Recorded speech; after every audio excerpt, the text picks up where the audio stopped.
An issue that I always have is people booking me for 12 o'clock midday or 1 o'clock when the sun is extremely bright.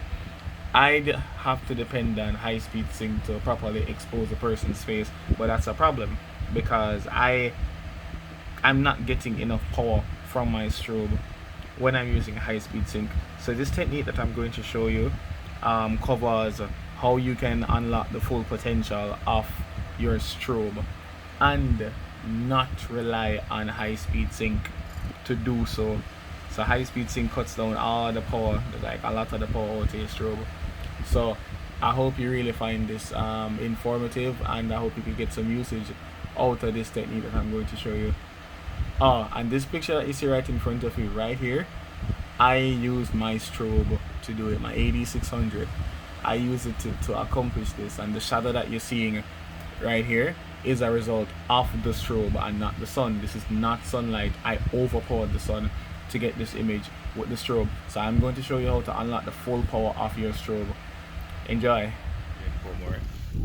Doing a bit of testing. I think it should be about 12 o'clock now. Sun's somewhere up in the sky there. Don't know if you can see it. What's happening is something very interesting. What I'm doing is using a camera here. It's just your basic Nikon D860 2012. It's a very old camera, basically telling you that a camera doesn't matter. Have this trigger here, and the interesting thing about this, even though I have this trigger, Goddox trigger, and Goddox AD600, I'm not using high speed sync, and this is in the middle of the day, and I'm getting some pretty amazing shots. I have my weights right there, literally weights, and what I'm doing is actually using this gobe filter as a kind of pseudo high speed sync, if you will. So I found out recently that when you use high speed sync on your Goddox AD600, it really cuts down the power of the strobe. Essentially, I don't know how the math works, but just think about this. When you use high speed sync and you go above like 1600 or something like that of a sync speed, what happens is that it cuts the potential output of your strobe by, let's say, by half. I'm not sure about the amount, the real amount, but let's say by half. So it cuts out all that light.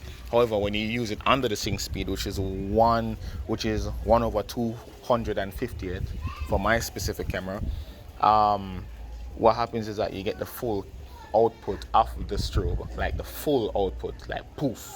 You get that full AD600 power, all 600 watts. So we can now use the ND filter. This is a variable ND filter. You don't have to use a variable, but I have one. What you can use the ND filter to do is to cut down the amount of ambient light and the amount of light in general that a camera receives. So even though you're getting that full power of the AD600, you can kind of cut it down. But I'm not sure if that's too confusing for you. If it's too confusing, you could just ask me specific things that you don't necessarily understand. But what I want to do is show you the results of what I'm getting.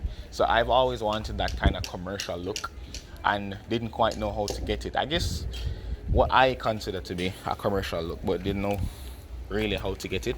And I've been just testing so far. It's so hot, the fan kicked in and everything. I love this light so much. If anybody knows like the color temperature, the color balance for this light, if it's inconsistent, I'm not sure, but if you know the color temperature for this light, please let me know. I hope you enjoyed what I showed you here, and I hope it sparks some type of conversation. Thank you again.